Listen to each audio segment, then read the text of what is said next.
अष्टम विषय Hindi class third में हमारी पाठ्य पुस्तक होली के पाठ 1 जिसका नाम है देश हमारा धरती अपनी, जिसके रचयिता हैं मनुलाल द्विवेदी, जिनका उपनाम है शील। ये उपनाम है, जिनका उपनाम है शील। इनकी कविता को पढ़ेंगे। प्यारे विद्यार्थियों, जैसा कि आप जानते हैं कि हिंदी विषय जो है आप हिंदी के विषय अध्यापक मूलाराम गुजरा के द्वारा आप पढ़ रहे हैं।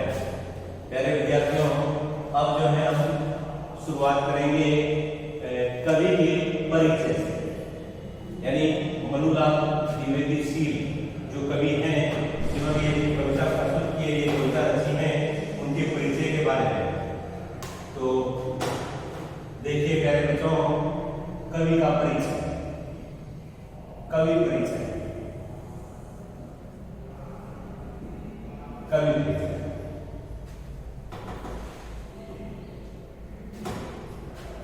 कवि का जन्म, कवि का जन्म 15 अगस्त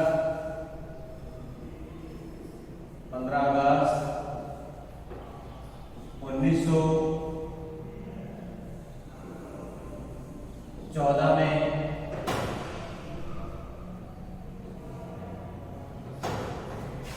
कानपुर उत्तर प्रदेश, कानपुर उत्तर प्रदेश, कानपुर वैसा बोलते हैं उत्तर प्रदेश के कानपुर में, उत्तर प्रदेश के कानपुर शहर के नजदीक पाली गांव में जन्म हुआ। कवि का जन्म 15 अगस्त 1914 को उत्तर प्रदेश के कानपुर शहर के नजदीक पाली गांव में हुआ। इनकी मृत्यु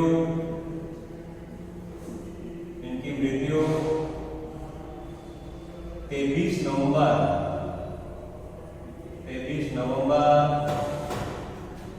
1994 को हुई। अब बात करते हैं इनकी चर्चित रचनाओं के बारे में।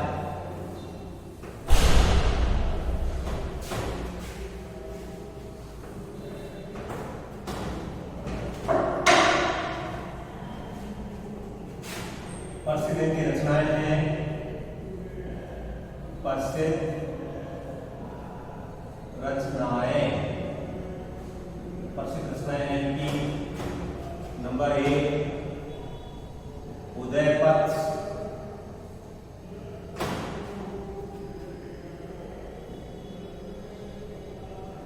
चरखाशाला,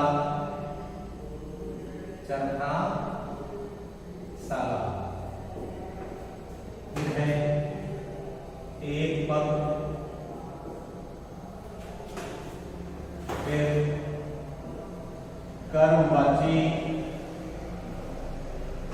शब्द है, कर्मवाची शब्द है। फिर है इनकी रचना लाल पंखों वाली चिड़िया, लाल पंखों वाली चिड़िया, लाल पंखों वाली चिड़िया। ये इनकी प्रमुख काव्य कृतियां हैं। ये प्रमुख व प्रसिद्ध काव्य कृतियां हैं।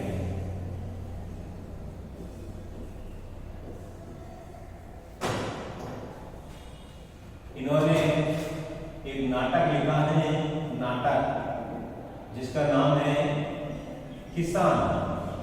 नाटक किशन बहुत ही प्रसिद्ध है, बहुत ही प्रसिद्ध है। ऐसे ही मजदूर की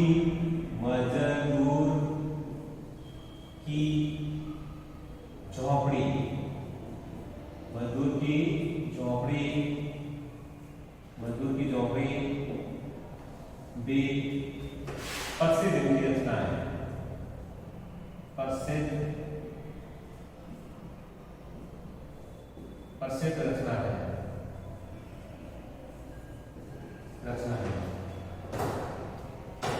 आपको बता दें कि फिल्म स्टार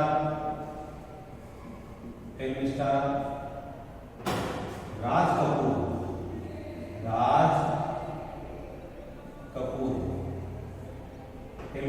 कपूर ने इनके नाटकों में काम किया था और इनका जो है उपनाम है। ये हुआ मेरे विद्यार्थियों कवि के बारे में सामान्य परिचय। अब तक आपने ये पढ़ा कि देश हमारा धरती अपनी कविता जो मनुलाल द्विवेदी, जिनका उपनाम सील है, उनका जन्म कहाँ हुआ और उन्होंने कौन कौन सी रचनाएं प्रस्तुत की।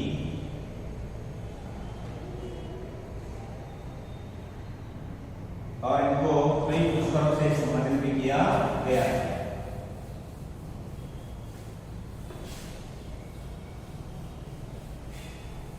प्यारे विद्यार्थियों, अब जो है हम कविता की शुरुआत करेंगे। आपकी पाठ्यपुस्तक में देखिए पेज नंबर 10 पर वसुदेव कुटुंबकम के बारे में बताया गया है। वसुदेव कुटुंबकम अर्थात पूरा संसार हमारा परिवार है, कोई हमसे अलग नहीं है। इसी प्रकार की भावना को कहा गया है वसुदेव कुटुंबकम। कि पूरी धरती माँ जो है हमारी माँ के समान है। कोई भी देश हो जाए वो सभी जो है उसे हम अपनी माता के समान मानते हैं, क्योंकि वो उसी धरती पर है और धरती हमारी माँ है। तो प्यारे विद्यार्थियों, ये मैंने आपको वारपक के बारे में बताया, इसीलिए आपने देखा होगा कि वर्तमान समय में लोग कहते हैं पृथ्वी को बचाओ, धरती को बचाओ। क्यों? क्योंकि अगर धरती ही नहीं रहेगी तो फिर मनुष्य कहाँ से रहेगा, मनुष्य का अस्तित्व रहेगा ही नहीं। अतः वसुदेव कुटुंबकम की भावना जो है भारतीय संस्कृति की एक सर्वश्रेष्ठ और सर्वोत्तम भावना है, जिसके माध्यम से प्राणी मात्र का कल्याण करने की बात कही जाती है। अब बात करते हैं कविता देश हमारा धरती अपनी। इस कविता के कठिन सिद्धांत में आपको प्रस्तुत कर रहा हूं। देश का तो आप समझते ही हैं, देश यानी वतन कहते हैं इसको, मुल्क भी कह सकते हैं। धरती तो भूमि, धरा, वसुधा, वसुंधरा आदि जो है ये धरती के प्रयास है। लाल यानी पुत्र, बेटा भी कर सकते हैं। तनुज ऋषि का प्रयास है।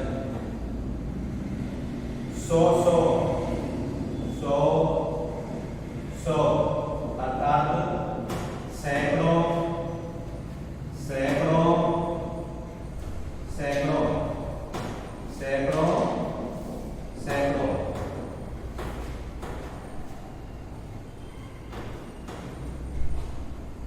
धान्य यानी अनाज,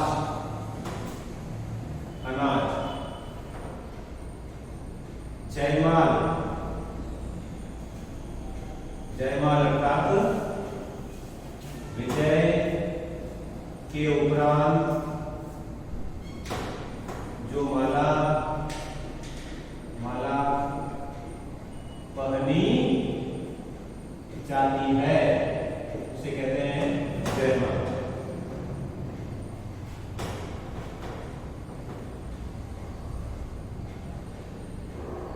त्योहार नहीं, खुशी का उत्सव। प्यारे विद्यार्थियों, त्योहार को ध्यान से देख लीजिएगा।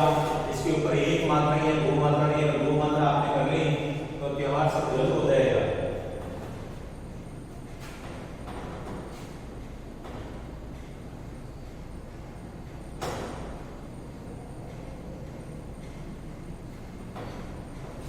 सुर,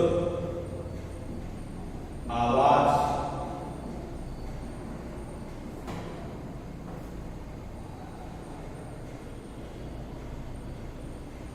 चेतना, जागृति,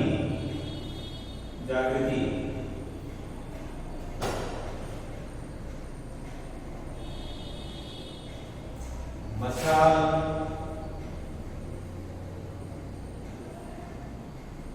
आपने ओलंपिक खेल की इस प्रकार की मशाल देखी होगी। इस प्रकार से होती है जैसे, और इसमें आग लाग जाती है ना, उसको कहते हैं मशाल। वो क्रांति का प्रतीक है। मशाल यानी क्रांति का प्रतीक।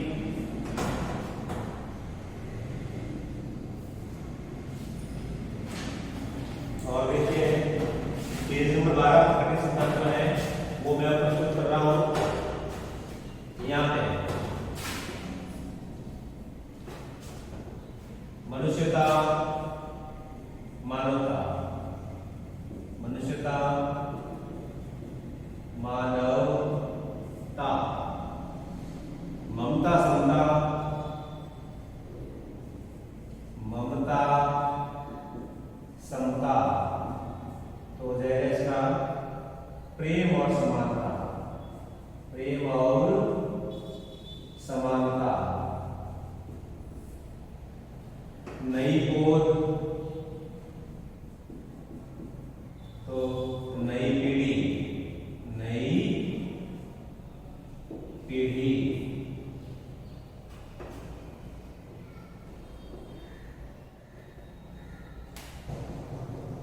तो प्यारे विद्यार्थियों, ये इस पूरी कविता के मैंने कठिन सिद्धांत से प्रस्तुत कर दिए हैं।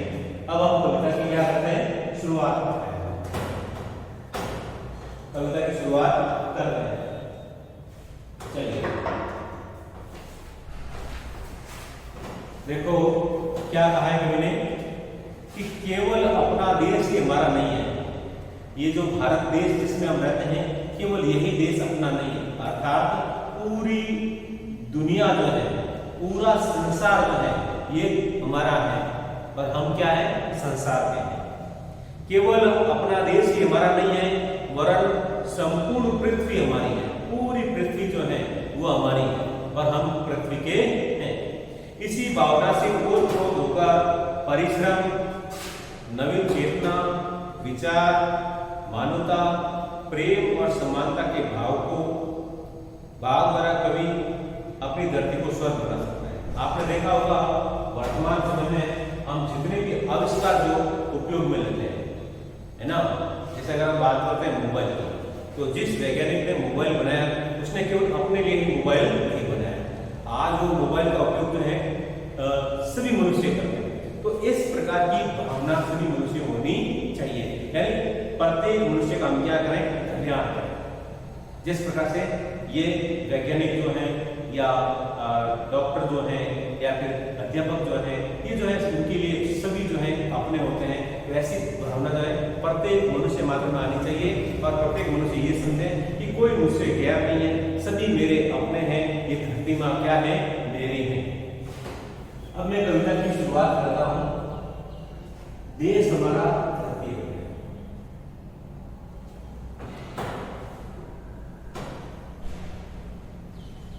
देश हमारा धरती अपनी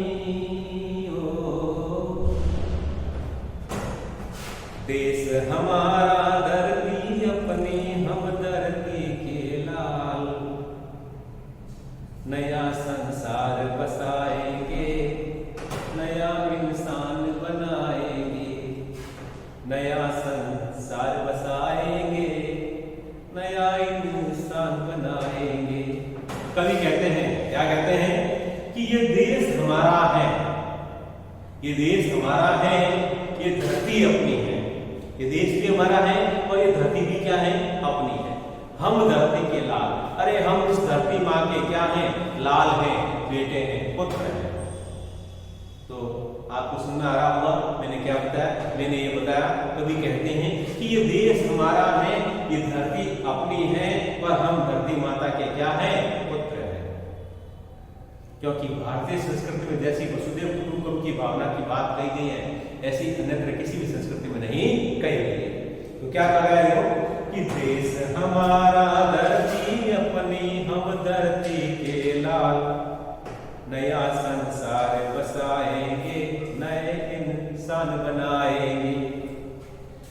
अब आगे कवि कहता है कि जब ये देश हमारा है, ये धरती अपनी माँ है, हम धरती के पुत्र हैं, तो हम क्या करेंगे, नए संसार का निर्माण करेंगे, नए इंसान बनाएंगे। मतलब ऐसे इंसानों का निर्माण करेंगे, ऐसे इंसानों में मनुष्यता की भावना को पैदा करेंगे जो पूरी संस्कृति को, पूरे संसार को क्या समझते हैं, अपना परिवार समझते हैं।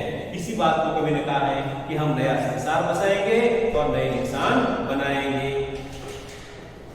सौ सौ स्वर्ग उतर आएंगे, सूरज सोना बरसाएंगे, दूध दान के लिए पहन कर जीवन की जयमाल, रोज त्योहार मनाएंगे, हम धरती के लाल। अब आगे कवि कहता है कि ये देश हमारा है, ये धरती माँ अपनी है, हम धरती माँ के पुत्र हैं, तो अब हमें ये संसार पूरा अपना ही है, तो हम इस संसार का क्या करेंगे, नया निर्माण करेंगे, ऐसे मनुष्य बनाएंगे जिनके अंदर मनुष्यता की श्रेष्ठ भावना हो, सभी को एक समझे, पूरा संसार को एक माने, और इस प्रकार का वातावरण होगा तो क्या होगा, धरती पर किसी प्रकार की कोई कमी नहीं होगी। और सैकड़ों सैकड़ों सैकड़ों सैकड़ों जो है, सौ सौ स्वर्ग जो है, स्वर्ग से तात्पर्य क्या है, जहां पर खुशी हो, जहां पर सुख हो, समृद्धि हो, वही स्थान तो कहलाता है स्वर्ग। तो इस प्रकार की स्थिति जो है इस धरती माता पर हो जाएगी, यानी कि धरती पर किसी प्रकार की किसी भी मनुष्य को कोई दुख, कोई तकलीफ, कोई कष्ट, कोई पीड़ा नहीं होगी।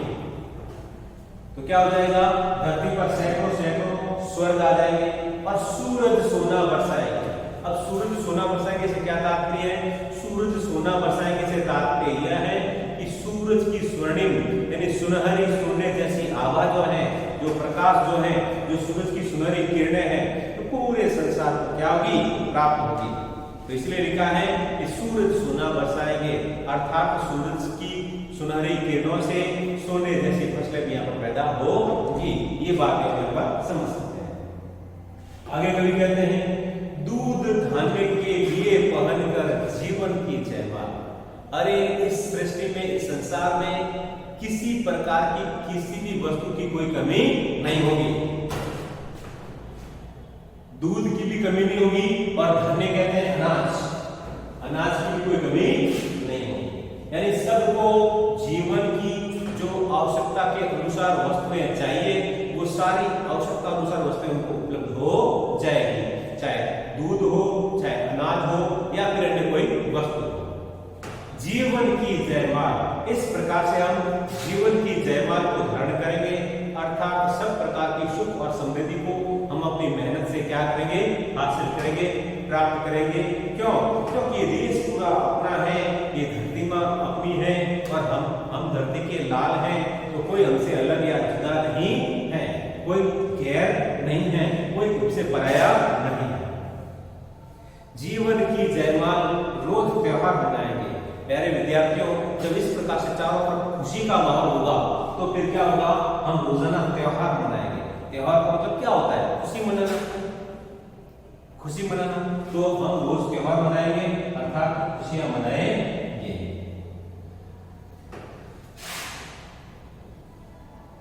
नया संसार बसाएंगे, नए इंसान बनाएंगे। फिर आगे कवि कहता है इस प्रकार से हम सुख और समृद्धि से युक्त नए संसार का निर्माण करेंगे, ऐसी नई मानवता पैदा करेंगे, ऐसे मानवता के विचार मनुष्य में पैदा करेंगे जो कि पूरी सृष्टि को क्या माने, एक माने और पूरी सृष्टि का संसार का क्या करें, कल्याण करें। आगे कभी कहते हैं, देश हमारा धरती अपनी, हम धरती के लाल, नया संसार बसाएंगे, नया इंसान बनाएंगे। अब आगे कभी लिखा है तो क्या, सुख सपनों के सुर गूंजेंगे। अब क्या होगा, जब नए संसार का निर्माण हो जाएगा तो चारों तरफ सुख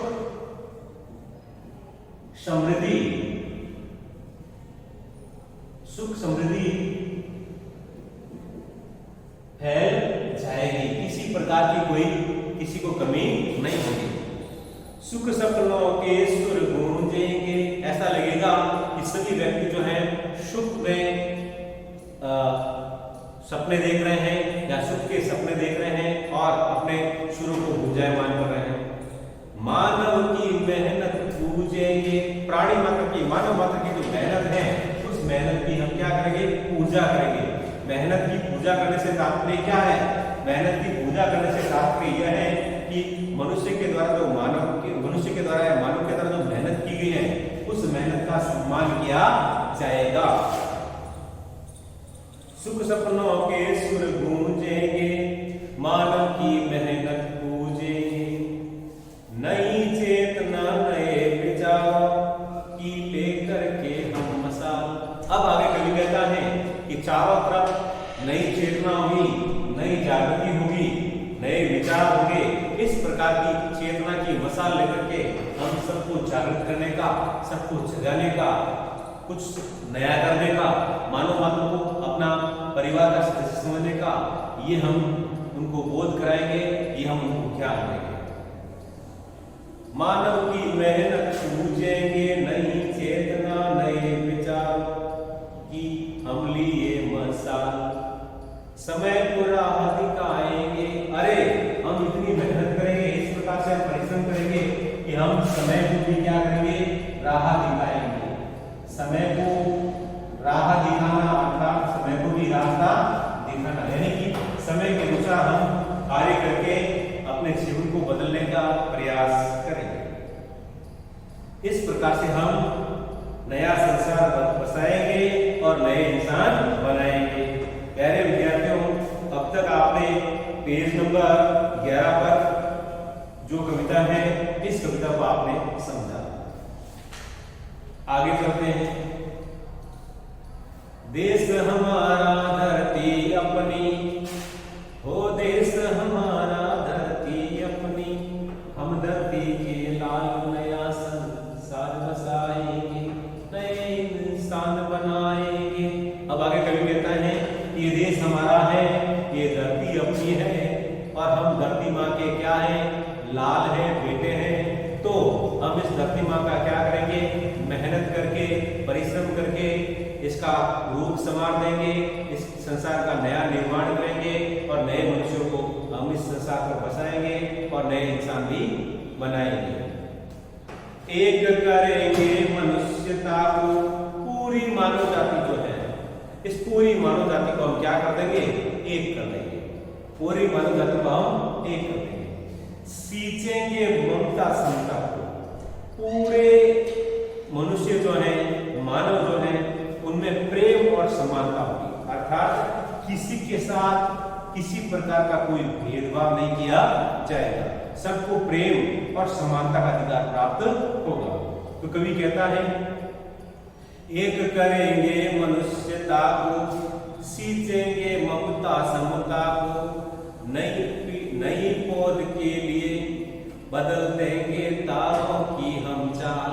अब आगे कवि कहता है कि जो नई पीढ़ी आने वाली है, जो नई जनरेशन है ना, आप अंग्रेजी भाषा में जनरेशन कहते हैं ना वो, तो नई जनरेशन जो आने वाली है, नई पीढ़ी जो आने वाली है, उनके लिए हम क्या करेंगे, तारों और ग्रह नक्षत्रों की चाल बदल देंगे। अर्थात हम उनके लिए भी कुछ इस प्रकार के कार्य करेंगे ताकि वो हम पर क्या करें, गर्व करें कि हमारे पूर्वजों ने हमारे लिए कुछ अच्छा किया है। अर्थात इससे ऐसा प्रतीत होगा कि जैसे हमने उनके लिए क्या किया है, ग्रह नक्षत्रों की चाल को बदल दिया है।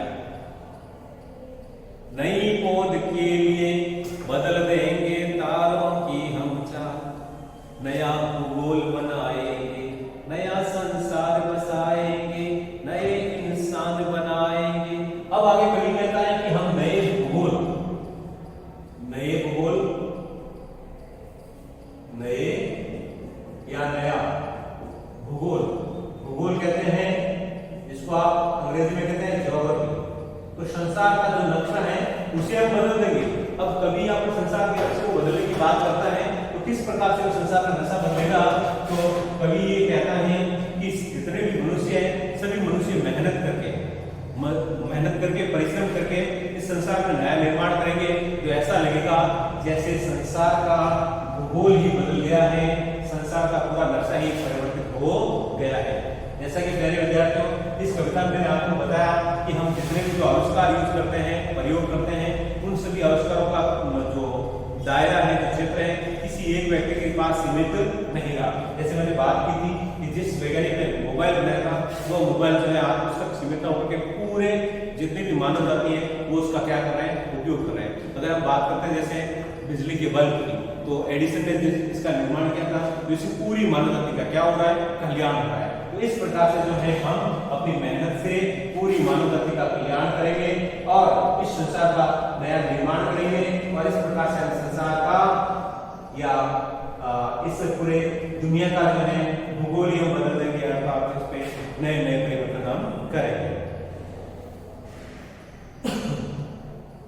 नया संसार बसाएंगे, नया इंसान बनाएंगे, देश हमारा धरती अपनी, हम धरती के लाल। नया संसार बसाएंगे, नया इंसान बनाएंगे।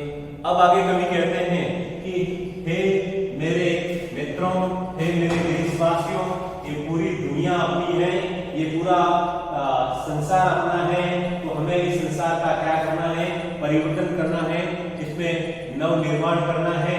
तो हमें मेहनत करनी होगी और हमें इस पूरी धरती को अपना परिवार समझना होगा और तभी इस पूरे संसार का नव निर्माण होगा और इस पूरे संसार के निवासियों को खुशियों की प्राप्ति होगी और मानव समाज जो है उत्कृष्ट हो जाएगा और उसे श्रेष्ठता की प्राप्ति होगी। तो प्यारे विद्यार्थियों, आज आपने हिंदी के इस क्लास में देश हमारा धरती अपनी इस कविता के रचयिता कवि मनुलाल द्विवेदी, जिनका उपनाम शील है, इनके बारे में पढ़ा। सबसे पहले आपने ये पढ़ा कि इनका जन्म कहाँ हुआ, फिर इनकी प्रसिद्ध रचनाएं कौन कौन सी थी, फिर आपने ये पढ़ा कि इनका जो है अवसान यानी इनका निधन कब हुआ, फिर आपने इस कविता के जो कठिन शब्दांश ये पढ़े और फिर मैंने पूरी इस कविता का क्या क्या है भावार्थ आपके सामने प्रस्तुत किया है। प्यारे विद्यार्थियों, आप ये हिंदी विषय जो है तिरुपति इंटरनेशनल स्कूल सुरेंद्रनगर गुजरात की ओर से पढ़ रहे हैं और पढ़ाने वाले अध्यापक को तो आप जानते ही हैं कि हिंदी के विषय अध्यापक श्रीमान मुलाराम गुंदरा आपको ये हिंदी पढ़ा रहे हैं। और अब हम आपसे मिलते हैं हिंदी के अगले क्लास में। तब तक आप अपना ख्याल रखिएगा, परिवार में सबके साथ रहिएगा और मिलते हैं आपसे अगले क्लास में। धन्यवाद।